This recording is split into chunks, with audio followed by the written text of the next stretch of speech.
अस्सलामुअलैकुम, आप देख रहे हैं बोल न्यूज हेडक्वार्टर्स। मैं हूं सहरेश जुहेर। मैं हूं मोहम्मद कामरान। मैं हूं महविश निसार। हेडलाइंस आपने मुलाहिजा की, बुलेटिन में बात होगी। नई साजिश,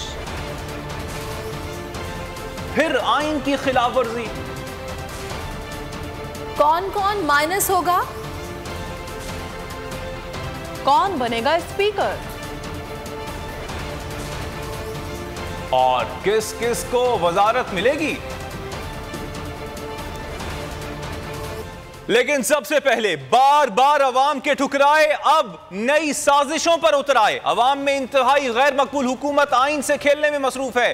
पीटीआई के तमाम अरकान ने इस्तीफे दिए, लेकिन स्पीकर ने सिर्फ 11 मंजूर किए। फरूख हबीब, शीरी मजारी, अली मोहम्मद खान, शकूर शाह समेत 9 मुंतखब और 2 मखसूस नशिस्तों वाले अरकान के इस्तीफे मंजूर किए गए हैं। इमरान खान के खिलाफ तहरीक अदम एतमाद आने के बाद पीटीआई ने कौमी असम्बली से इस्तीफे दिए थे। हुकूमत का एक और साजिशी मंसूबा। कई माह हीलों बहानों के बाद पीटीआई के 11 मखसूस अरकान के इस्तीफे मंजूर कर लिए गए। कौमी असम्बली सेक्रेटेरिएट ने नोटिफिकेशन भी इलेक्शन कमीशन को भिजवा दिया। तर्जुमान के मुताबिक मेंबरान कौमी असम्बली अली मोहम्मद खान NA 22, फजल मोहम्मद खान NA 24, शौकत अली NA 31 और फखर जमान NA 45, फरूख हबीब NA 108 के इस्तीफे कबूल किए गए। Ejaz Ahmad Shah NA 118, Jameel Ahmad Khan NA 237, Mohammad Akram Cheema NA 239 और अब्दुल शकूर शाह NA 246 के इस्तीफे भी मंजूर कर लिए। मखसूस नशिस्तों पर डॉक्टर शीरी मजारी और शंताना गुलजार खान के इस्तीफे मंजूर हुए। तहरीक इंसाफ के अरकान ने 11 अप्रैल को कौमी असम्बली की नशिस्तों से इस्तीफे दिए थे, जिस पर स्पीकर राजा परवेज अशरफ ये कहते रहे कि अरकान कौमी असम्बली में पेश होकर तस्दीक करेंगे तो इस्तीफे कबूल किए जाएंगे। लेकिन पीटीआई का कोई रुकने कौमी असम्बली नहीं गया, फिर भी 11 अरकान के इस्तीफे कबूल कर लिए गए। पीटीआई के तमाम इस्तीफे एक साथ मंजूर करने का मुतालबा कर दिया। फवाद चौधरी कहते हैं ग्रुप्स में इस्तीफे मंजूर करना आर्टिकल 52 की खिलाफ वर्जी है। ये बहरान कम करने की बजाय बहरान को बढ़ा रहे हैं। ये लोग इज्जत से जा सकते थे, लेकिन 100 जूते और 100 प्याज खाकर ही जाएंगे। फरूख हबीब बोले, हम तो 10 अप्रैल को इस्तीफे दे चुके हैं, हम इस असेंबली में नहीं जाना चाहते। इस असेंबली में अब किसी का हुकूमत बनाना बनता ही नहीं है। इनके बहुत से अरकान नून लीग छोड़ना चाहते हैं। अगर वो ग्रुप का करेंगे तो फिर तो ज़ाहिर है ये आर्टिकल 25 में डिस्क्रिमिनेशन है, ये नोटिफिकेशन जो है वो चल नहीं पाएगा। तो या तो आप पूरे एक्सेप्ट करेंगे या पूरे रिजेक्ट करेंगे। जब मुल्क में मुआशी बहरान हद से गुजर गया है कि ये इनको पहले जो कुछ थोड़ा बहुत ये इज्जत से जा सकते थे, इन्होंने कसम उठा ली है कि नहीं, हमने 100 जूते और 100 प्याज जब तक पूरे नहीं होंगे हमने नहीं जाना। और जनरल इलेक्शन जो है वो सिर्फ एक जो है 2 रास्ते हैं। इन्होंने बहुत बेइज्जत होकर जो है वो जनरल इलेक्शन कराने हैं या कम बेइज्जत होकर जनरल इलेक्शन कराने हैं। 2 ही रास्ते हैं ना, तीसरा कोई रास्ता नहीं। इस्तीफे तो हम अपने दे चुके हैं। पूरी पार्लिमानी पार्टी जो है वो हमारी रिजाइन कर चुकी है और इन असम्बलियों में तो हमने बैठना नहीं। और ये इन्होंने छांगा मांगा की जो मंडियां लगाई हैं, इन असम्बलियों में बैठने का तो जवाब नहीं था। हमारा इस्तीफा तो हम तो 10 अप्रैल को दे चुके थे। अब है मामला इनकी बदनीयती का। कभी ये 11 इस्तीफे मंजूर करते हैं, कभी ये अरकान को कहते हैं खुद आके करें। आगे भी नाकामी इनका मुकद्दर है। पहले 17 जुलाई को अवाम ने ज़िमनी इंतखाबात में इनकी सुरगत बनाई है। अब तो ये खुद वफाकी हुकूमत जो है, इसने कब जाना है इसका फैसला भी हम नहीं करना है। इनका स्विच जो है ऑन एंड ऑफ का इमरान खान के हाथ में है। आगे देखिए, मिशन रिलीफ और पीटीआई की हिकमत अमली। काफ लीग में -2 का ऐलान। काफ लीग का चौधरी शुजात को सदर के ओहदे से हटाने का फैसला। काफ लीग ने तारिक बशीर चीमा को भी ओहदे से फारिग कर दिया। कामिल आगा कहते हैं चौधरी शुजात को सेहत की खराबी की वजह से सदारत से अलग किया गया, जबकि तारिक बशीर चीमा साजिश कर रहे हैं, इसलिए उनको फारिग कर दिया गया है। 3 अफराद की कार्रवाइयाँ पार्टी के लिए नुकसानदेह साबित हुई हैं।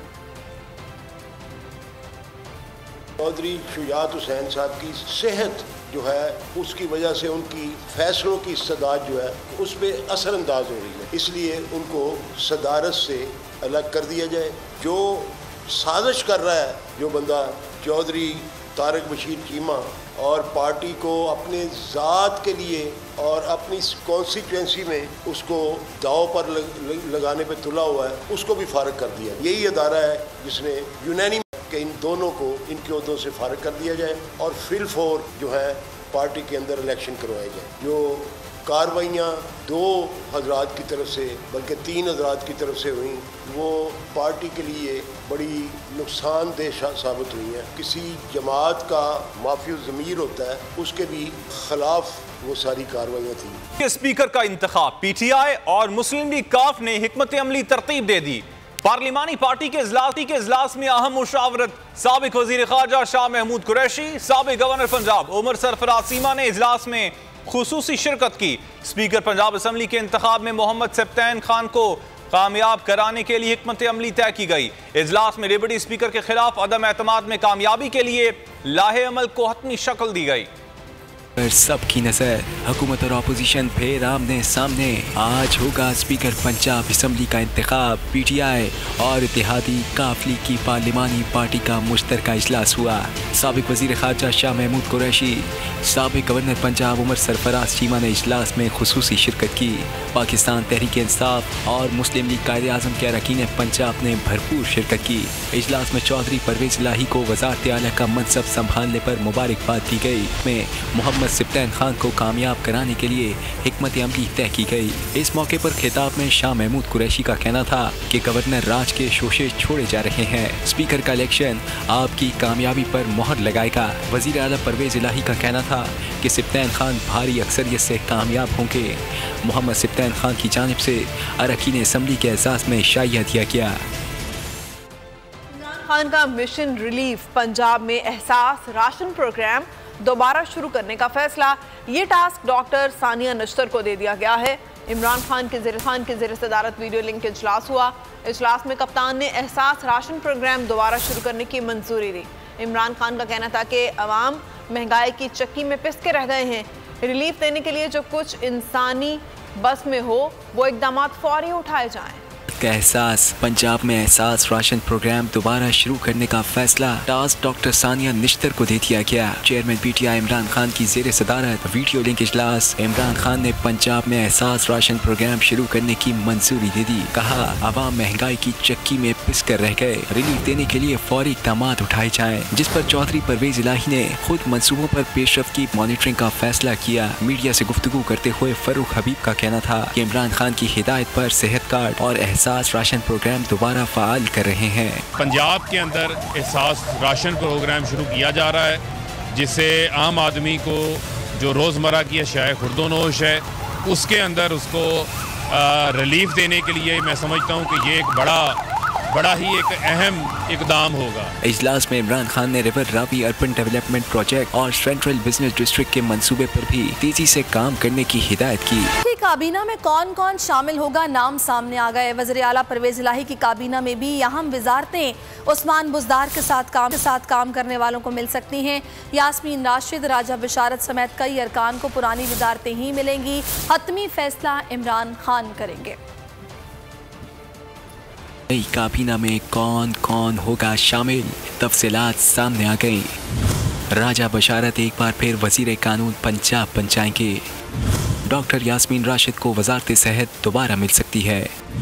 ज़राए के मुताबिक मियाँ असलम इकबाल, महमूद रशीद, चौधरी ज़हीरुद्दीन, हाफिज़ मोहम्मद मुमताज़, समीउल्लाह चौधरी, सरदार आसिफ निकई, हाफिज़ अम्मार यासिर को भी वजारतें मिलेगी।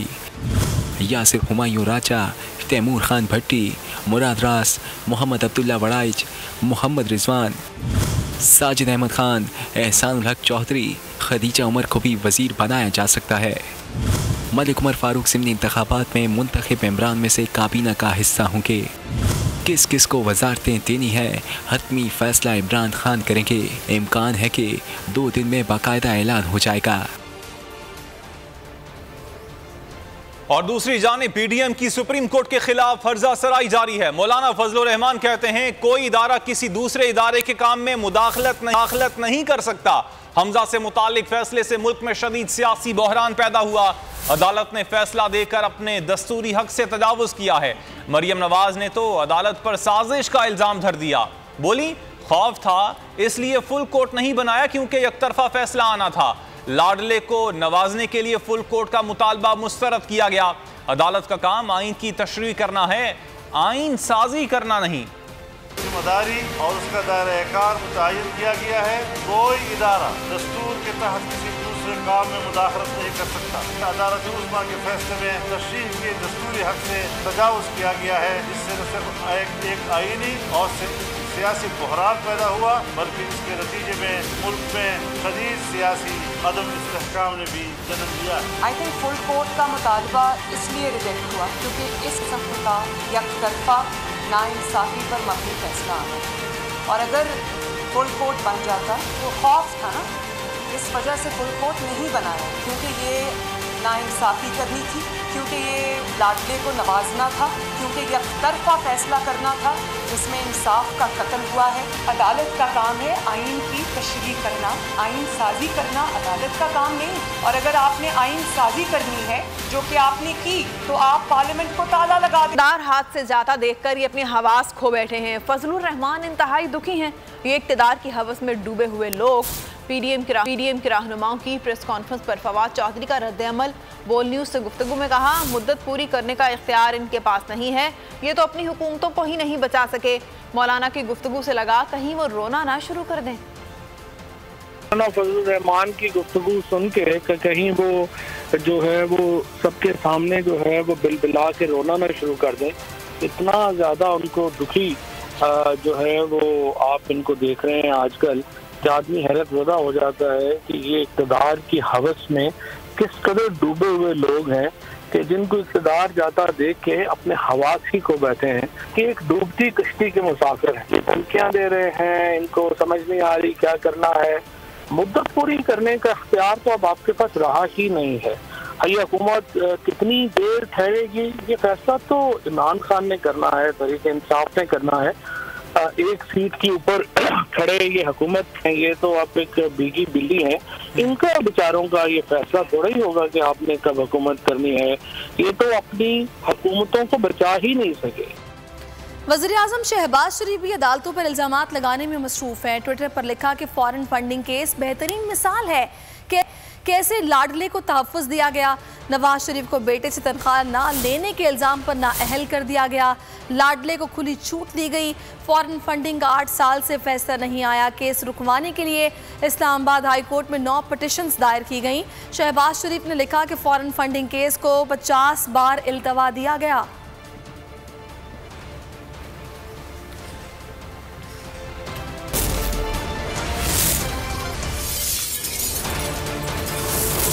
बोल न्यूज़ हेडक्वार्टर सब्सक्राइब करें और बेल दबाएं ताकि कोई खबर रह न जाए।